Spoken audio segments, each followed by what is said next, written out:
안녕하세요. 두 아이를 열심히 키우며 살아가고 있는 엄마입니다. 저는 지금 남편 없이 저희 부모님과 함께 살고 있어요. 금슬 좋은 저희 부모님처럼 저도 남편과 함께 사이좋게 늙어가고 싶었지만 도저히 결혼을 이어갈 수 없는 사건이 쌓이고 쌓여 결국 이혼을 선택했거든요. 그 순탄치 않았던 제 결혼 생활에 대해 인생 선배님들께 하소연하듯 털어놓고 싶어 이렇게 사연을 적어봅니다. 저희 아빠는 굉장히 성실한 분이셨어요. 아빠는 가족을 부양하기 위해 결혼 전에 입사한 회사를 나이 50이 넘으실 때까지 결근이나 그 흔한 지각 한 번 없이 부지런히 출퇴근하셨죠. 그리고 회사 경영난으로 50대 초반에 정리해고를 당한 뒤에도 쉬지 않고 곧장 치킨집을 차려 운영하기 시작하셨습니다. 엄마는 그런 아빠를 묵묵히 내조하며 치킨집도 함께 운영하기 시작하셨던 좋은 분이었어요. 그런 부모님을 보고 자랐기에 저와 남동생은 자연스레 부모님 같은 미래를 그리게 됐죠. 동생은 아빠 같은 가장이 되고 싶어 했고, 저는 아빠 같은 성실한 사람을 만나 부모님처럼 서로를 위할 수 있는 부부로서 살고 싶었습니다. 그리고 회사를 다니다 정말로 성실하게 본인의 작은 레스토랑을 운영하며 살던 남편을 만나 나이 30엔 결혼도 하게 됐어요. 그런데 결혼 전에 어느 날 아빠는 저를 불러 깜짝 놀랄 말씀을 하시더군요. 영은아, 아빠가 서울 집값이 너무 비싸서 집을 해주지 못해도 너희 신혼집으로 전셋집 하나는 빌라라도 마련해 주마. 네? 아유, 아니에요, 아빠. 저도 수철 씨도 집에 손 안 벌리고 스스로 힘으로 시작해보자고 서로 이미 말 끝냈는걸요. 저희가 모은 돈에 대출 껴서 전셋집 충분히 구할 수 있어요. 아빠는 제게 전셋집을 해주고 싶다고 말씀하셨습니다. 양가 지원 없이 시작하려던 전 깜짝 놀라 손을 내저었죠. 아빠는 그런 제 손을 다정하게 잡고 쓸어주며 이렇게 말씀하셨어요. 그래도 받아주려무나. 내가 뭘 위해서 그렇게 하늘이 두 쪽 나도 출근하고 일하며 열심히 살았겠니. 다 너랑 형민이를 위해서야. 형민이 결혼할 때도 난 똑같이 해줄 거다. 그러기 위해서 열심히 돈을 모으고 알뜰살뜰 산 거야. 그러니까 이 아빠를 위한 거라고 생각하고 그냥 받아. 아빠 얼마 전에 여윳돈 넣어뒀던 주식도 올라서 그걸로 목돈도 좀 생겼어. 엄마 또한 아빠 옆에서 고개를 끄덕이며 제게 웃어주셨습니다. 그런 부모님을 보는데 눈물이 날 것 같더라고요. 물론 두 분이 성실하시기도 했지만 평소 얼마나 검소하고 알뜰하게 사셨는지 잘 알고 있었으니까요. 게다가 치킨집 운영만 해도 힘드실 텐데 거기에 안주하지 않고 인터넷을 뒤지고 책까지 사서 재테크 공부를 하던 아빠의 노력이 생각나 자꾸만 코끝이 시큰거렸죠. 저는 그렇게 아빠의 도움과 제가 모아뒀던 약간의 돈을 보태 전셋집을 구할 수 있었습니다. 그리고 그 집에 남편이 혼수를 채우며 우린 신혼을 시작하게 됐어요. 그런데 결혼하고 보니 생각지도 못한 큰 문제가 있더라고요. 그건 바로 시댁이었죠. 안녕하세요, 어머님, 아버님. 김영은이라고 합니다. 어서 와요. 아이, 여기 와서 우리 차 한잔 먼저 할까요? 내가 해외 배송으로 사놓은 좋은 찻잔 세트가 있는데 그거 구경시켜 줄게요. 내가 찻잔 모으는 게 취미거든. 처음 인사를 갔던 날 저는 시댁을 보고 깜짝 놀랐습니다. 서울이 아닌 경기도에 있긴 했지만 시댁은 꽤 비싼 36평짜리 브랜드 아파트에 살고 있었어요. 게다가 집에 들어가 보니 벽 곳곳에 멋들어진 그림도 걸려있고 딱 봐도 비싸 보이는 진열장엔 시모가 모은다던 고급 찻잔 세트들이 가득했죠. 소파도 식탁도 전부 고급진 것들에 거실 천장엔 샹들리에 같은 화려한 조명까지 걸려 있었습니다. 그리고 그 집에서 절 환영해주던 시부와 시모 또한 머리부터 발끝까지 아주 멋들어진 옷과 장신구로 치장돼 있었고 말투도 기품 있어 보이는 모습에 남편이 잘 사는 중산층 집안 아들이었구나 싶더라고요. 남편은 시부가 그냥 아직까지 직장을 다닌다는 말을 했을 뿐 자기 집안 얘긴 별로 하지 않았었거든요. 한 가지 잘 사는 집에서 왜 자식이 결혼하는데 한 푼도 보태주지 않나 싶었지만 집안마다 가풍이 다르고 부모님의 지원이 당연한 것도 아니었기에 구태여 묻진 않았죠. 시댁이 어느 정도 부유한 집안이라는 생각은 결혼 이후에도 한동안 변함이 없었습니다. 외식할 때 본 시부의 차 또한 고급차였고 심지어 시모도 따로 고급차를 몰고 다니더라고요. 게다가 시부와 시모는 항상 좋은 옷을 입고 다녔고 서울에서 각자 평범한 직장을 다니던 두 손아래 시누이도 그건 마찬가지였죠. 시댁에선 단 한 사람, 제 남편만 평범한 사람들처럼 검소한 소비를 하는 사람이었습니다. 하지만 결혼한 지 몇 달 안 돼 저는 진실을 알아버렸어요. 오빠, 나 카드값 많이 나와서 이번 달 월세가 좀 부족하거든. 오빠 요새 레스토랑 꽤 잘 된다며? 나 돈 좀 빌려주라. 결혼 후에 보니 시누이들은 툭하면 남편에게 돈을 빌려가더군요. 처음엔 그리 큰 금액도 아니고 남매끼리 그럴 수도 있지 싶어서 아무 말 하지 않았어요. 그런데 그 횟수가 점점 잦아지고 시누이들은 그 돈을 갚을 생각도 안 하는 것 같아 이상하더라고요. 결국 전 남편에게 물어봤습니다. 근데 아가씨들은 부모님한테 손 안 벌리고 자꾸 왜 당신한테 부탁해? 두 분 잘 사시잖아. 제 질문에 남편은 선뜻 대답을 못하고 머뭇대더군요.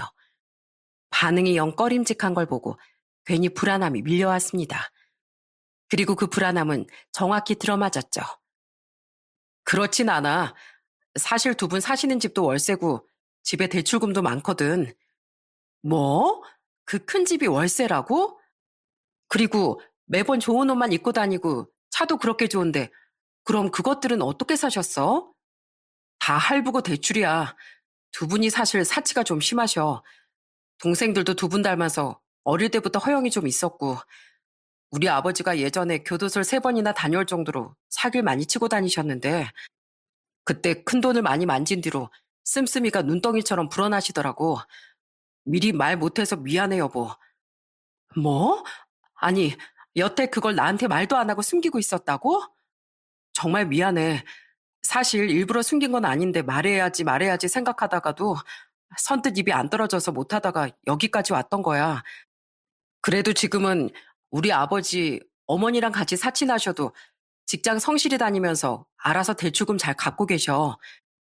지금은 마음 잘 잡고 살고 계시니까 눈 딱 감고 당신이 한 번만 넘어가 주면 안 될까?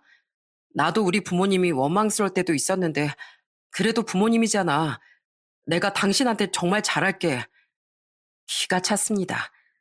알고 보니 시부는 사기 전과자에 시댁 식구들은 모두 허영심으로 가득 찬 사람들이었던 거예요. 시댁엔 빚만 산더미였던 거죠. 시누이들도 시부모를 닮아서 벌이에 비해 씀씀이가 해뻤던 거고요. 그게 뒤통수 맞은 기분이라 정신이 얼얼하더군요. 그런 제 반응에 남편은 일부러 속인 건 아니라며 싹싹 빌더라고요. 솔직히 배신감이 든 것도 사실입니다. 하지만 남편만은 정말로 성실하고 좋은 사람이었기에 저는 그 일을 넘기기로 했어요. 어차피 1년에 몇 번 만나지도 않을 시댁 식구들을 보고 살 것도 아니니 결혼 후에도 여전히 성실하고 제게 다정했던 남편만 보고 살기로 한 거죠. 남편만은 시부모와 시누이들과 다른 사람이었으니까요. 다만 저는 앞으로 어차피 돌려받지도 못하고 중요한 곳에 쓰일 것도 아니니 시누이들에게 돈을 빌려주는 것만은 더 이상 하지 말라고 못을 박았어요. 그렇게 진실을 알고 시댁 식구들을 보니 전엔 교양 있게 보였던 시부모의 행동이 이젠 허세로 보이기 시작하더군요. 향긋해.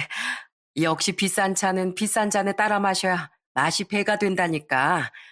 여보, 우리 내일 저녁엔 레스토랑 가서 와인에 송아지 고기 먹는 거 어때요? 저번에 갔던데 고기가 연하고 맛있던데. 좋지. 그리고 아무래도 차를 좀 바꿔야겠어. 이번에 새로 나온 신차를 봤는데 지금 차보다 훨씬 중후하고 멋져 보이더라고. 아빠, 그럼 그 차 팔지 말고 저 주세요. 제가 탈래요. 아니야, 언니 말고 저 주세요, 저. 야, 내가 먼저 말했거든? 그럼 가위바위보해서 정하자. 가진 건 빚뿐이면서 그들이 말하는 건 거의 무슨 준재벌 같았어요. 저때 결국 가위바위보에서 이긴 큰 신우가 시부의 외제차를 물려받았는데 결국 몇 달도 안 돼서 유지하기 힘들다며 팔아버리더라고요. 그리고 차를 판 돈은 시부가 돌려받기도 전에 두 시누이가 나눠서 죄다 써버렸죠. 시부는 그러거나 말거나 풀할부로 산 새 외제차를 신나게 끌고 다녔고요. 그런 형편에 안 맞는 소비를 하는 시댁 식구들이 당연히 좋게 보이지 않았어요. 그들 중 남의 눈에 피눈물을 내서 교도소를 3번이나 다녀왔으면서도 죄책감 없이 떵떵거리며 살고 있는 시부와 당연히 한통속이었을 시모가 특히 말이죠. 그래도 남편 말대로 시부가 이제라도 정신 차리고 정말 직장은 성실히 다니는지 시부모는 우리에게 손을 벌리진 않더군요. 게다가 제게 크게 잘해주진 않아도 자주 만나지도 않고 못 참을 정도로 거슬리는 일도 없었기에 초반에 시부모가 남편과의 결혼 생활에 걸림돌이 되진 않았습니다. 하지만 시누이들은 달랐어요. 새언니, 반찬이 이게 뭐예요? 아우, 너무 짜잖아요. 간도 제대로 못 맞춰요? 집에서 음식도 제대로 못 배우고 시집 왔어요? 새언니, 좋은 가방 메고 왔네요. 오빠 시켜서 우리한텐 돈 한 푼 못 빌려주게 자기 입맛대로 조종하더니 돈 잘 버는 우리 오빠 돈 다 새언니 밑으로 들어가고 있었나 봐요. 시누이들은 남편이 돈을 빌려주지 않자 그게 다 제 탓이라고 생각하며 불만을 품은 것 같더군요. 때문에 언젠가부터 제게 버릇없고 건방지게 굴기 시작하더라고요. 그래도 저는 새언니 새언니 하면서 살가운 척하더니 그게 그들의 본 모습이었죠. 처음엔 아예 상종하지 말자 싶어 꾹 참았는데 점점 도가 지나치니 저도 참기 힘들어 맞받아치기 시작했습니다. 짜요? 그럼 먹지 마세요. 시댁까지 와서 제가 식구들 밥 반찬 다 차렸으면 그게 짜든 싱겁든 감사하게 먹어야 하는 거 아니에요? 그리고 결혼하기 전에 음식하는 걸 배워야 한다고. 대체 어느 나라 법이 그래요? 그런 법이 진짜 있으면 아가씨들은 평생 결혼도 못 하겠네요. 아가씨들 음식 잘하지도 못하고 귀찮아해서 아가씨들 집에서 맨날 배달 음식 시켜 먹는다면서요? 네, 저 큰맘 먹고 가방 좋은 거 샀어요. 남편 돈이 아니라 이번에 회사에서 보너스 타서요. 누구랑 다르게 저는 제 능력으로 산 건데 아가씨는 왜 능력도 안 되는 사치라면서 자꾸 아가씨 오빠한테 돈을 빌리려고 해요? 제가 지지 않고 받아치자 시누이들은 약이 올랐는지 씩씩댔습니다. 저는 시누이들 때문에 시부모도 점점 더 싫어졌어요. 왜냐하면 그런 시누이들과 절 볼 때마다 시부모는 시누이들을 혼내기는커녕 저를 못마땅하게 바라봤거든요. 그리고 남편이 시누이들에게 항상 뭐라고 했지만 약이 바짝 올랐는지 시누이들은 계속 제게 시비를 걸었죠. 그러다 한 번은 이것들 길을 아예 확 죽여놔야겠다 싶을 정도로 시누이들이 건방지게 군 일이 있었습니다. 새언니, 좀 비켜요. 여자가 떡대만 커가지고. 새언니 때문에 좁아서 지나갈 수가 없잖아요. 떡대가 크대. 하긴 언니 말대로 새언니 등치가 좀 곰 같긴 하지. 왜요, 새언니? 꼬아요? 꼬우면 뭐 어쩔 건데요? 남편 쪽 친척의 결혼식이 있던 날, 결혼식 도중 시누이들은 화장실에서 거울을 보며 손을 씻고 있던 저를 일부러 치고 지나가며 또 시비를 걸더라고요. 무슨 학창시절 양아치도 아니고 괴롭힘이 가까워지는 시건방짐에 저는 화가 폭발했습니다. 저는 손의 물기를 일부러 시누이들에게 털어대며 소리치기 시작했죠. 이것들이 진짜 혼나볼래? 별 시덥지 않은 것들이 좀 받아주니까 어디서 주제도 모르고 기어올라? 야, 너희 둘 다 나보다 나이도 어리잖아. 게다가 내가 니들 손윗사람인데 얘는 구정물에 밥 말아먹었냐? 뭐라고요? 어이없어. 새언니, 지금 우리한테 야라고 했어요? 우리 새언니 신우이예요. 그 어렵다는 시댁 식구라고요. 어쩌라고. 내가 왜 니들처럼 한심한 인간들을 어려워해야 하는데 니들 내가 누군 줄 알아? 니들이 중딩 양아치처럼 유치하게 구니까 나도 눈높이 맞춰서 똑같이 말해줄게. 나 학창시절 내내 칠공주 중 하나로 살았던 사람이야. 학교를 다 휘어잡고 살았다고. 그때 만났으면 내 눈도 못 마주쳤을 찌질이들이 어디서 시자 타이틀 하나 달고 기세등등하게 굴어? 니들 계급장 떼고 나한테 주먹으로 한번 처참히 맞아볼래? 볼 쳐다봐. 눈 깔아. 확 그냥. 저는 진짜 주먹까지 쥐고 들어올리는 신용을 했어요. 그렇게 시누이들을 향해 누나를 부라리니 시누이들은 그제야 깨갱하며 기가 죽더니 도망을 가더라고요. 물론 저는 남들보다 떡대가 있는 편이긴 했지만 학창 시절에 칠공주고 뭐고 아무것도 아니었습니다. 하지만 그렇게라도 더는 시누이들이 건방지게 굴지 못하도록 만들고 싶었던 거예요. 그런데 그날 시누이들은 유치하게도 결혼식이 끝난 뒤 시모에게 그걸 다 일렀더군요.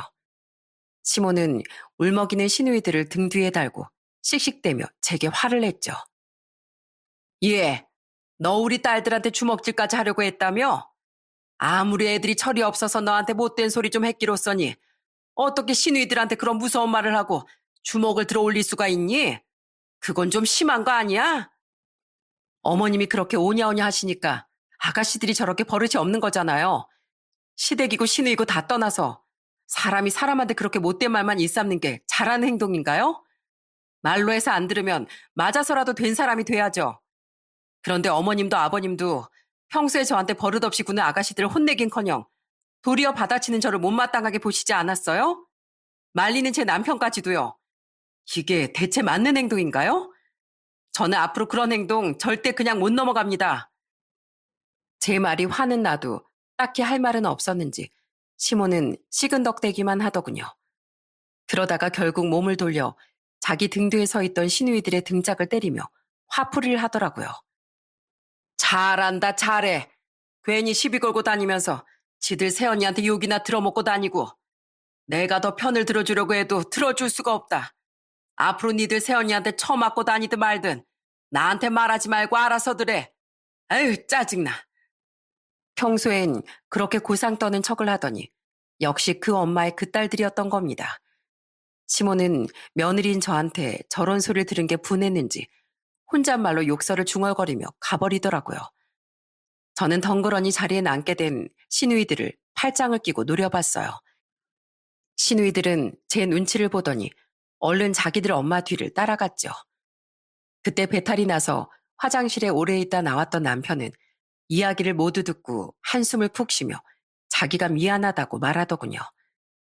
그렇게 점점 시댁 식구들과의 사이가 불편해져 갔지만 항상 나서서 그들을 말리고 제 편을 들어주는 남편이 있어 그래도 시댁의 기본적인 도리는 하면서 살았어요. 남편은 제 친정에도 살갑게 굴었으니까요. 그런데 그렇게 살던 와중에 아주 큰 사건이 터졌죠. 네? 아버지가 체포돼서 끌려가셨다고요? 결혼한 지 5년이 지나고 저희 아들이 2살이 됐던 해 어느 날 남편과 함께 밥을 먹고 있던 전 시모의 전화를 받은 남편의 말을 듣고 입안에 밥을 뿜고 말았습니다. 놀란 마음에 시댁에 달려간 전 정말 황당한 진실을 알게 됐어요. 뭐라고요? 아버님이 그동안 직장을 다닌 게 아니라 다단계로 또 사기를 치고 다니셨다고요? 그럼 지금껏 또 억울한 사람들 눈에 눈물 낸 돈으로 월세도 내고 대출금도 갖고 계셨던 거예요? 어머님은 그걸 알고서도 그 돈으로 호의호식 하신 거고요? 어떻게 사람들이 그럴 수가 있어요? 시부는 그동안 직장을 다녔던 게 아니라 사기 다단계 일당의 일원이었던 거예요. 시모는 다 알고서도 방관했고요. 시부와 시모는 그렇게 수많은 피해자들의 눈물을 비웃으며 사치를 일삼고 살았던 겁니다. 그걸 저와 남편 그리고 시누이들까지 까맣게 몰랐던 거예요. 남편은 제 말을 이어 시모에게 크게 화를 내더군요. 어머니, 아버지가 그런 일을 하고 다녔으면 어머니라도 말리셨어야죠. 2번 다시 범죄 안 저지르겠다고 아버지가 저한테 약속한 거 잊으셨어요? 그런데 어떻게 아버지를 말리긴커녕 아버지가 그렇게 번 돈으로 사치를 일삼으실 수가 있어요? 그래도 한 번뿐인 인생인데 나도 좀 폼나게 살면 안 되니? 그리고 어떻게 세상에 정직한 직업만 있어? 네 아버지 같은 사람도 있어야 세상에 균형이 맞는 거지. 네 아버지가 쥐꼬리만 월급 받고 살았어 봐라.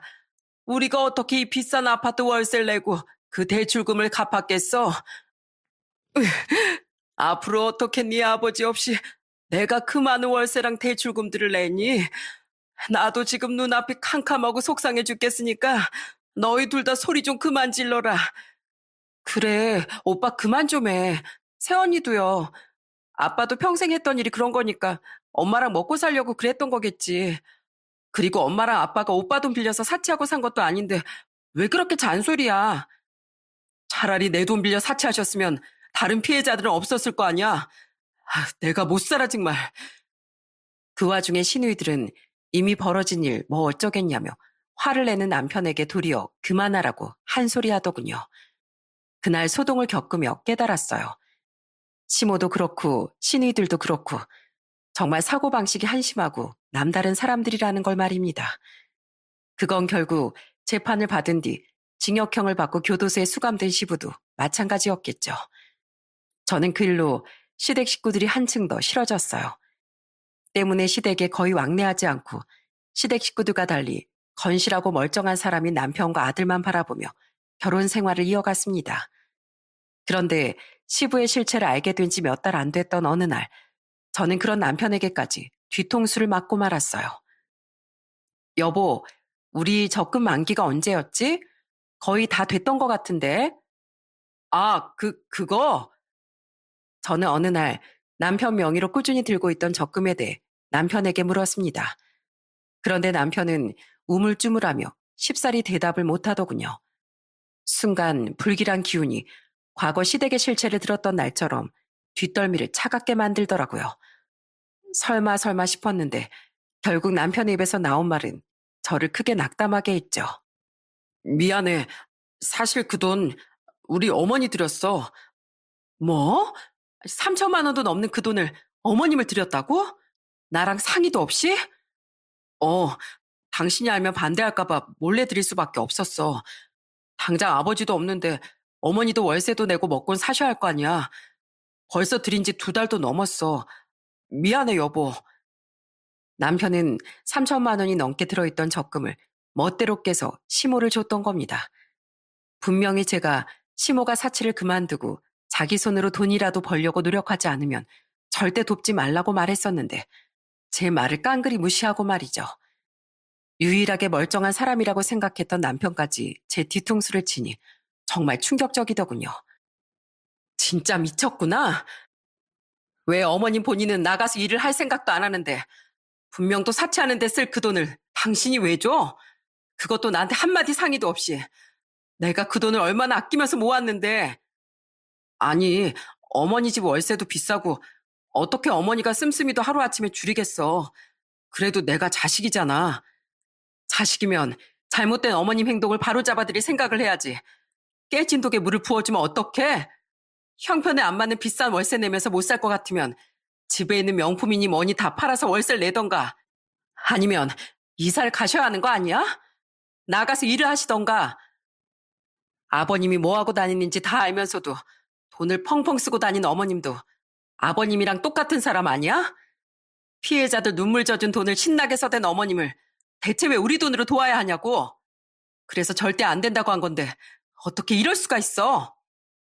난 당신이 유일하게 시댁에서 멀쩡한 사람인 줄 알았어. 근데 오늘 보니까 아니네. 내가 앞으로 나와의 신뢰는 십덩검처럼 뱉어버린 당신을 어떻게 믿고 살겠어? 정말 이혼 소리가 목구멍까지 치밀어 올랐습니다. 그걸 남편도 알았는지 남편은 제게 싹싹 빌기 시작했어요. 여보, 설마 당신 이혼 이야기 하려는 건 아니지? 여보, 내가 잘못했어. 다신 안 그럴게. 그러니까 한 번만 용서해줘. 어? 나 오늘 말곤 평소에 당신하고 우리 아들한테 정말 잘했잖아. 그런 남편의 애원에 마음이 약해졌습니다. 남편 말대로 그날 일 외엔 저와 아들에게 무척 잘하던 사람이었으니까요. 하지만 또다시 이런 일이 반복되면 그땐 정말 못 참을 것 같더군요. 물론 부모님을 자식이 도와줄 수는 있지만 이건 경우가 다르지 않습니까? 범죄와 사치를 돕는 데 쓰이는 돈은 절대 줄 수 없었어요. 때문에 저는 한 번만 넘어가주는 조건으로 각서를 받았죠. 여보, 꼭 이렇게까지 해야 돼? 쓰기 싫어? 그럼 용서해주지 말까? 아니야, 쓸게. 한 번만 더 이런 일 있으면 두말 없이 협의이혼에 동의한다. 이렇게 쓰면 되지? 그렇게 저희 결혼 생활의 최대 고비는 어찌저찌 지나갔습니다.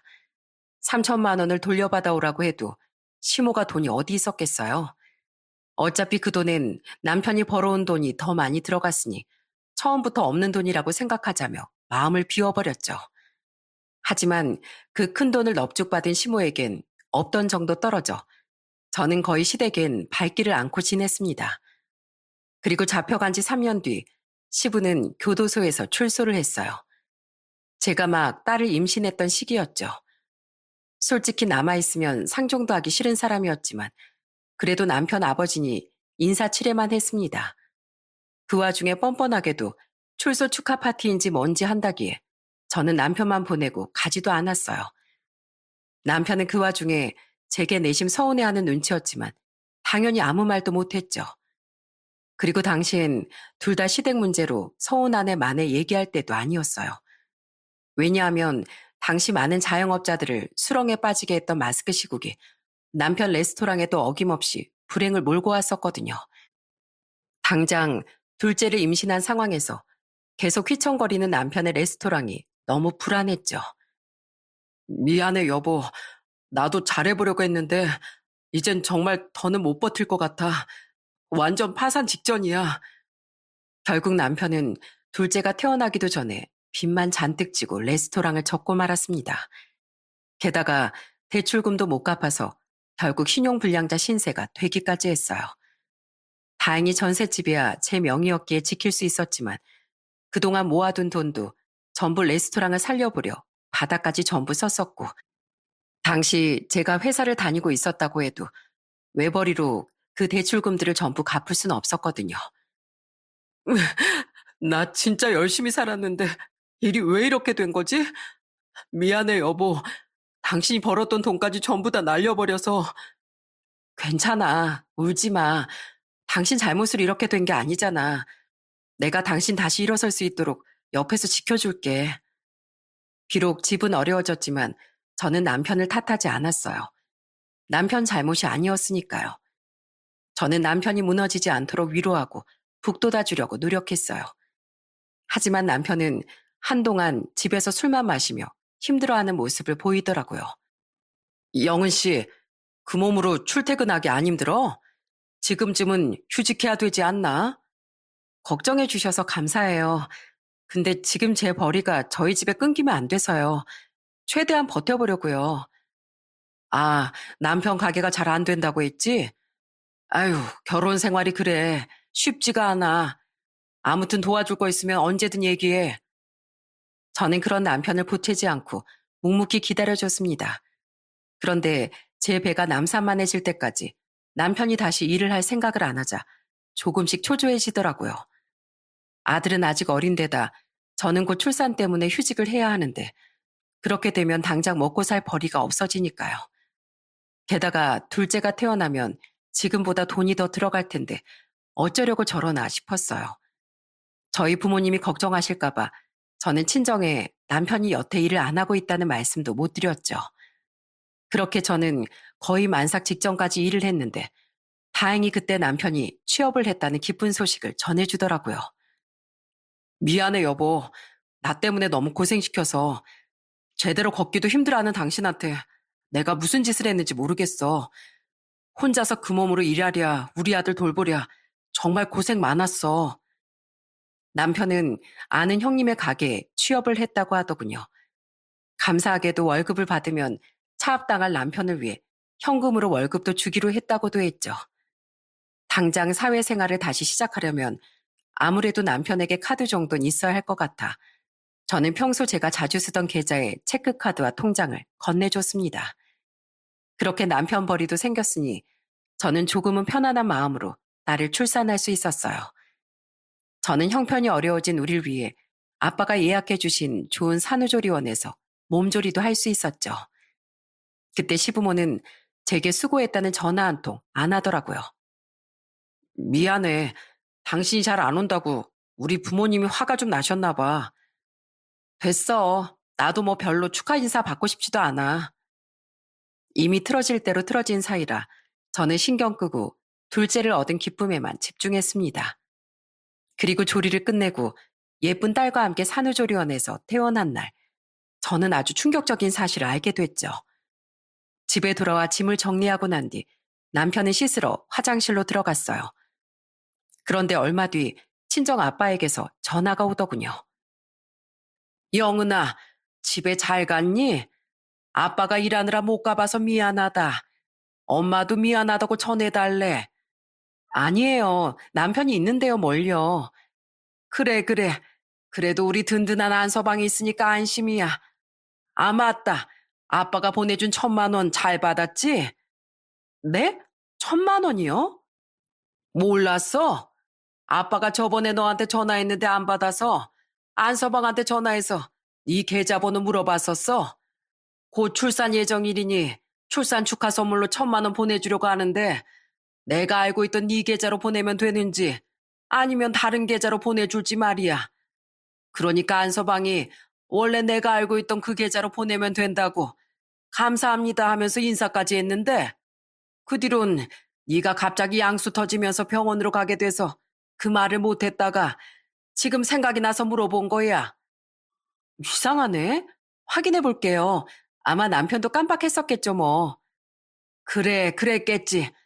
아무튼 우리 딸 요새 고생이 많지? 게다가 아이까지 낳느라 힘들었을 텐데 그걸로 안서방이랑 맛있는 거 사 먹어라. 아니면 비상금으로 두고 쓰던지. 우리 딸 아빠가 항상 응원한다. 아빠는 제 출산 선물로 제게 1,000만 원을 보내셨다고 말하셨어요. 제가 남편에게 빌려줬던 체크카드와 통장 계좌번호로 말이죠. 부모님이 얼마나 힘들게 일하며 돈을 버시는지 알기에 감사해서 눈물이 핑 돌았습니다. 그때까지만 해도 저는 남편이 정말 그동안 깜빡하고 말을 안 했겠거니 싶었어요. 계좌도 당시 제가 사용하고 있던 다른 계좌번호를 알려드리기 번거로워 그냥 그 계좌로 보내달라고 말했겠거니 했던 거죠. 저는 아빠가 보내주신 돈을 확인하기 위해 휴대폰 은행 어플을 켰습니다. 이상하다. 왜 잔액이 1,000만 원이 안 되지? 하지만 분명 1,000만 원은 넘게 들어있어야 할 통장에 그만한 돈이 없더라고요. 저는 불길한 마음에 떨리는 손으로 거래 내역을 조회하기 시작했죠. 아빠는 제가 예정일보다 일찍 출산을 하게 됐던 날 정말로 1,000만 원을 보내셨더군요. 하지만 그 다음 내역을 보고 저는 경악을 하고 말았습니다. 이거 뭐야? 돈을 받자마자 아버님한테 고스란히 보냈다고? 남편은 저희 아빠가 돈을 보내자마자 즉시 1,000만 원 전부를 시부에게 보냈던 겁니다. 시부의 이름이 조금 특이한 편이라 절대 동명이인일 리도 없었어요. 남편은 제가 모를 줄 알았는지 일부러 저희 아빠가 돈을 보내주셨다는 사실을 제게 숨겼던 거예요. 정말 눈이 돌더군요. 저는 휴대폰을 들고 화가 나서 덜덜 떨기까지 했습니다. 그리고 그 순간 때마침 남편이 샤워를 마친 뒤 옷을 입고 나오더라고요. 저는 그놈을 향해 옆에 있던 쿠션을 던져버렸어요. 아, 뭐야. 아프잖아. 아, 왜 그래? 왜 그래? 나 방금 아빠한테 전화 받았어. 우리 아빠가 출산 선물로 1,000만 원 보내주셨다면서? 당신 그거 입 싹 닫고 나한테 말 안 했더라? 아, 그거? 아, 내가 깜빡했네. 아, 그래? 그럼 지금이라도 당장 그거 현찰로 뽑아서 나한테 당장 가지고 와. 어? 지금? 에이, 나중에 가져올게. 나중에 언제? 그래, 당연히 지금은 못 가져오겠지. 왜냐하면 받자마자 나한테 말도 없이 당신 그 범죄자 아버지한테 보내줬으니까. 내가 방금 은행 어플 켜서 다 확인했거든? 어디서 발뺌질이야? 남편은 끝까지 제게 오리발을 내밀어 들더군요. 기가 차서 저는 그런 남편에게 어디서 발뺌을 하냐고 버럭 소리쳤습니다. 그제야 남편은 화들짝 놀라며 제게 싹싹 빌기 시작했어요. 여보, 화내지 말고 우선 내 말 좀 들어봐. 어? 내가 잘못했어. 말? 무슨 말? 어떻게 우리 부모님이 피땀 흘려서 열심히 번 돈을 손주 낳은 딸을 위해 보내주신 우리 부모님 돈을 나도 모르게 당신 아버지한테 보내?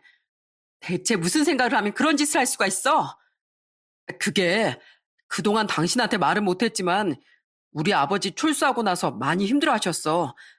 일은 안 하니까 들어올 돈은 없지. 내가 전에 어머니한테 드렸던 돈도 이미 거덜난 상태지. 그 와중에 집에 아직 남은 대출금도 많고 아버지 피해자들한테 민사소송도 걸려서 그 돈도 다 토해내야 하셨단 말이야. 근데 난 자식이잖아. 그래도 부모님인데 아버지 빚은 자식이 갚을 수 있게 도와드려야 하는 거 아니야? 당장 대출이라도 받아서 도와드리고 싶었는데 난 신용 불량자라서 그럴 수도 없고 답답하던 차에 장인어른이 돈을 보내주셨던 거야. 여보, 기왕 당신 이렇게 알게 된 거 혹시 우리 전세 보증금 빼고 월세로 돌려서 우리 부모님 좀 도와주면 안 될까? 나 우리 부모님 너무 불쌍해. 그걸 핑계라고 되니? 당신 부모는 사기 말고 나가서 막노동이라도 뛰면 몸에 병이라도 난대? 게다가 다른 돈도 아니고 어떻게 우리 아빠 돈을 당신 아버지한테 줘? 그리고 미쳤니? 우리 아빠가 힘들게 마련해준 전세금까지 빼서 당신 부모를 돕자고? 당신 진짜 큰일 날 사람이다. 됐고, 당장 이혼해. 난 당신 부모 하나도 안 불쌍하고, 이젠 아주 당신 식구들이라면 정말 지긋지긋해. 근데 당신까지 그렇게 한통속이 되면 더는 당신이랑도 못 살아. 난 당신하고 애들 데리고 이혼할 거니까 당신은 평생 당신 부모 빚 갚으면서 살아. 여보, 어떻게 고작 돈 1,000만 원에 나한테 이혼 얘기까지 해. 우리 둘째도 이제 막 태어났잖아. 어떻게 그 상황에 가정을 깨? 가정을 깬 건 내가 아니라 당신이야. 당신은 고작 1,000만 원이 아니라 나와의 약속을 저버린 거야. 나랑 상의도 없이 그것도 우리 아빠 돈을 사기꾼인 너희 아빠한테 보낸 거. 당신은 당신 말대로 고작 1,000만 원으로 직접 날 배신한 거야. 예전에 우리 각서 썼던 거 기억하지? 당신은 내가 모를 줄 알고 2번 다시 나 몰래 당신 부모한테 돈 주지 않겠다는 약속을 어긴 모양인데 천만의 말씀 만만의 콩떡이야. 당신도 결국 거짓투성인 당신 부모랑 똑같아. 당신은 거짓말로 나랑 애들을 잃게 된 거야. 그러니까 당장 짐 싸서 당신이 그렇게 위하는 당신 부모 집 가서 살아. 우리 아빠가 마련해준 이 집에서 당장 나가라고. 눈 가리고 아웅도 따로 있지. 어떻게 그걸 걸리지 않을 거라고 생각했을까요?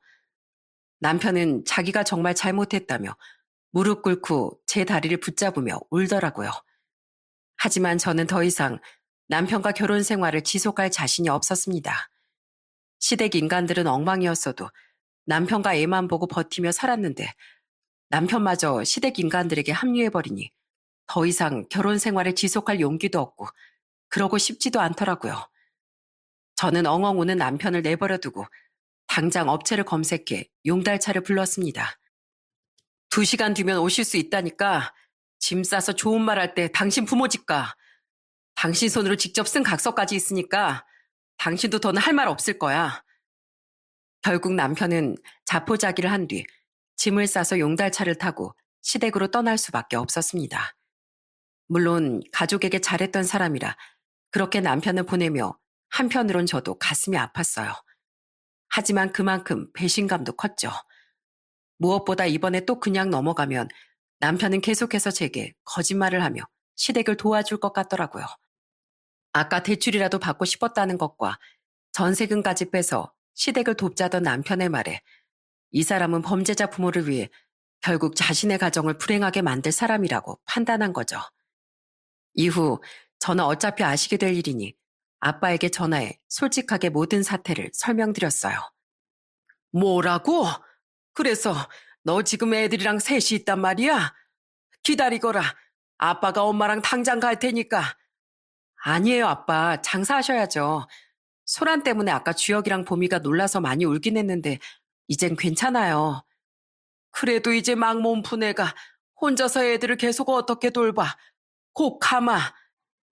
그날 부모님은 가게 문까지 닫고 혼자 신생아 딸을 돌보며 6살 아들까지 챙겨야 했던 저를 돕기 위해 저희 집으로 오셨습니다. 그리곤 대차게 남편을 쫓아내긴 했어도 크게 심란해하던 저를 안고 위로해 주셨죠. 안서방 그놈, 집안은 그래도 그놈만은 멀쩡한 놈인 줄 알았는데 정말 실망이구나. 됐다. 차라리 돈 1,000만 원으로 네 사람 아닌 그놈 걸러낼 수 있었다고 생각하자. 그렇게 인생 공부했으니 앞으로 너만 애들이랑 잘 살면 되는 거야. 따뜻한 아빠의 말에 눈물이 나왔습니다. 이후 감사하게도 한동안 저희 엄만 아빠보다 일찍 퇴근을 하며 저희 애들과 아직 몸 회복이 덜 된 저를 돌봐주러 오셨죠. 그런데 이혼을 결심한 사실을 알고 깔끔히 그놈을 머릿속에서 지워버린 저희 부모님과 달리 시댁은 끝까지 마무리를 더럽게 하더군요. 남편을 시댁으로 보내버린 다음 날 혼자서 애들을 보고 있는데 시모에게 전화가 오더라고요. 받지 않을까 하다가 그래도 어른이니 마지막 인사는 하고 차단하자 싶어 저는 그 전화를 받았습니다. 그런데 시모는 제가 무슨 말을 하기도 전에 아주 발작을 하더라고요. 얘, 너 어디서 감히 남편을 심사해서 쫓아내니? 자식이 돼서 부모가 힘들면 좀 도울 수도 있는 거지. 예전에 수철이가 나한테 3천만 원 줬을 때도 그렇고 넌 내가 어쩜 그렇게 자기밖에 몰라? 너한테 효심이라는 것도 없어? 우리가 한 번만 봐줄 테니까 얼른 수철이 다시 집으로 불러들여라. 아직 이혼 도장도 안 찍었잖아. 효심이 있으니까 이혼하는 거예요, 어머님. 자식 위해서 그렇게 큰 돈을 보낸 저희 아빠 마음을 깡그리 짓뭉개버린 사람하곤 더는 못 사니까요. 제가 스스로 고통스럽게 하면서 참고 사는 걸 아마 저희 부모님은 더 가슴 아파하실 거예요. 그리고 어머님 아들이 돈 퍼주는 일이 효도라고 생각하세요? 아니요. 어머님 아버님은 절대 인정 못 하시겠지만 그건 효도가 아니에요. 돈을 주는 건 아직도 정신 못 차린 두 분을 오히려 망치는 길이니까요. 애들 아빠가 아직까지 저한테 밀어 못 버리고 버티고 있는데 그거 쓸데없는 시간 끌기라고 꼭 전해주세요. 그리고 저 앞으로는 어머님뿐 아니라 다른 사람들 전화 모두 안 받을 테니까 전화도 하지 마시고요. 그럼 끊겠습니다. 며칠 뒤 남편은 결국 눈물을 흘리며 저와 협의 이혼을 해야 했어요. 신용도 엉망이고 혼자서 애들을 키울 상황도 안 되니 당연히 양육권은 포기해야 했죠. 게다가 그동안 시댁의 멋대로 줬던 돈과 사업이 망하며 말아먹은 재산 때문에 남편은 빈몸으로 이혼을 할 수밖에 없었습니다. 물론 제 수중에도 크게 남은 돈은 없었지만 그토록 열심히 살았던 남편은 결국 자기 부모를 챙기려다 돈도 가정도 전부 잃었던 거예요. 안타깝긴 하지만 저도 남편을 위해 최선을 다하며 할 만큼 하고 살았으니 깔끔하게 돌아설 수 있었던 거죠. 그 뒤 저는 전셋집을 빼고 아이들과 친정으로 들어갔습니다. 혼자서 어떻게든 아이들과 셋이 살아보려 했지만 부모님이 저를 너무 많이 걱정하셨거든요. 이렇게 다 커서까지 두 분께 신세를 져서 죄송해요. 신세는 무슨, 서로 힘들 때 돕고 위로하는 게 가족이지. 나랑 네 엄만 오히려 딸인 너도 손주들도 맨날 봐서 너무 좋다. 영은아, 인생은 한 번뿐이야. 그러니까 과거 일 때문에 주눅들어 있기보단 다가올 미래를 생각하고 힘차게 나아가야 한다. 알았지? 두 분은 치킨집을 운영하며 저희 아이들의 육아도 많이 도와주셨습니다. 가끔 놀러 오던 남동생 부부도 저를 많이 위로해줬죠. 그런 가족들의 보살핌 덕에 저는 열심히 기운을 차려 아이들을 어린이집에 보내며 다시 복직도 하고 잘 살아갈 수 있었어요. 그렇게 3년간 전 남편 소식은 모른 채 씩씩하게 살다가 얼마 전 저는 처음으로 전 남편의 전화를 받게 됐습니다. 이젠 시간에 씻겨나가 악감정도 사라지고 전 남편에게 아무 감정이 없던 전 애들이 보고 싶어서 전화했나 싶어 전화를 받았어요. 그런데 제가 전화를 받자마자 전 남편은 마구 흐느끼기 시작하더군요. 여보, 전화 받아줘서 고마워. 잘 지냈어? 우리가 서로 여보라고 부를 사이는 이제 아니지 않나? 무슨 일이야? 그냥 나 너무 힘들어서 전화했어. 나 있지. 아는 형 가게에서 일하면서 모은 돈으로 작은 가게 하나를 차렸었거든. 내 명의로 사업 잘 못 내니까 어머니 명의로 말이야. 그것도 아버지 빚 갚으면서 정말 힘들게 모은 돈이었는데 너무 조급하게 굴었는지 얼마 안 가서 또 폭삭 망하고 말았어. 그래서 어머니 앞으로 빚만 더 생기고 내 벌이마저 없어지니까 결국 우리 세 식구 다 신용 불량자 신세가 됐어. 그래서 나 지금은 막노동하면서 현금으로 일당 받고 어머니랑 아버지 먹여 살리고 있어. 평생 사기칠 줄만 알지 제대로 일할 생각은 해본 적도 없던 시부와 마찬가지로 평생 놀고 먹은 시모는 그 지경이 되고서도 일할 생각은커녕 남편만 쳐다보며 살고 있었다는군요. 더 이상 대출도 받지 못하고 카드도 못 쓰니 사치는 못하면서요. 결국 전 남편은 시부모와 함께 개인 회생과 파산 신청 절차를 알아보고 있다고 했죠. 힘들어서 동생들한테 손 좀 벌리려고 하니까 나랑 우리 부모님 번호까지 싹 다 차단해버리고 둘 다 집엔 오지도 않아. 어떻게 가족끼리 그럴 수가 있어? 여보, 나 진짜 너무 힘들어. 당신하고 살 때가 좋았어. 여보, 나 애들도 너무 보고 싶은데 나 좀 다시 받아주면 안 될까? 나 이젠 정말로 우리 부모님한테 돈 안 줄게. 싫어. 난 당신 위해서 당신이 가족살 숨겼던 것도, 당신 가족들이 나한테 했던 행동들도, 당신이 멋대로 당신 어머니한테 적금 깨서 돈 보냈던 것도 다 참아줬었어. 당신이 재산 다 까먹고 한참을 술만 마실 땐 만사까지 혼자 직장 다니고 아들 돌보면서 당신 보살펴도 줬어. 근데 결국 돌아온 건 끝내 나와의 신뢰를 저버린 당신 모습이었잖아. 난 할 만큼 했고 지금껏 부모를 외면 못하고 그러고 살고 있는 당신 말은 더 이상 못 믿어. 당신에게 마지막 남은 의리로 말해줄게. 당신 계속 부모한테 그렇게 끌려다니면 당신 인생에 더 이상의 행복은 없을 거야. 그러니까 당신 자신을 위해서라도 정신 차리길 바래. 이만 끊을게.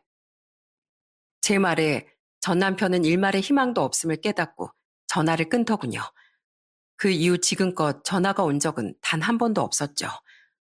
불쌍하긴 하지만 자신이 선택한 인생인 걸 어쩌겠습니까? 저는 그런 불행의 수렁으로 저희 애들까지 끌어들일 생각은 전혀 없으니 전 남편에 대한 생각은 더 이상 하지 않기로 했어요. 생각해보면 열심히 산 전 남편은 그렇다 치더라도 평생 남의 피눈물 빨아먹고 산 시부와 시모 같은 사람들에게까지 국가에서 돈을 왜 도와주는지 모르겠습니다. 정말로 돈이 간절한 선량한 서민들에게 돌아가야 할 좋은 혜택이 말이죠. 물론 아직은 알아보는 단계라지만 가능한 일이니 개인 회생이든 파산 신청이든 하려고 하는 거 아니겠어요? 부디 세상이 더 공평해져서 사기치고 남에게 피해주며 사는 시부모 같은 사람들이 아니라 정직하게 노력하며 선량하게 사는 사람들이 정당한 혜택을 누리고 그로 인해 더욱 배부르고 떵떵거리면서 살 수 있는 미래가 꼭 왔으면 좋겠습니다. 비록 오래도록 믿고 의지하며 살고 싶었던 남편이란 존재는 더는 제 옆에 없지만 항상 딸인 저를 믿고 지지해주는 부모님과 동생 부부가 있어 저는 여전히 마음이 든든해요. 저는 그런 가족들에게 항상 감사하며 어린 저희 아들과 딸을 열심히 키우는 워킹맘으로 성실하게 살아갈 생각입니다. 이제 남남이지만 그래도 우리 애들 아빠이니 한때는 저와 부부였던 전 남편이 진정으로 자기 자신과 자신의 부모를 위한 길이 무엇인지 전 남편이 하루빨리 깨달았으면 좋겠네요. 그래야 스스로의 인생도 더는 수렁에 빠지지 못하게 구해낼 수 있을 테니까요. 창피해서 어디에다 이야기도 못했던 제 사연을 이렇게 다 털어놓으니 속이 시원한 것 같습니다. 그럼 저는 이만 제 사연을 들어주신 여러분의 행복을 빌어드리며 사연을 마칠게요. 감사합니다.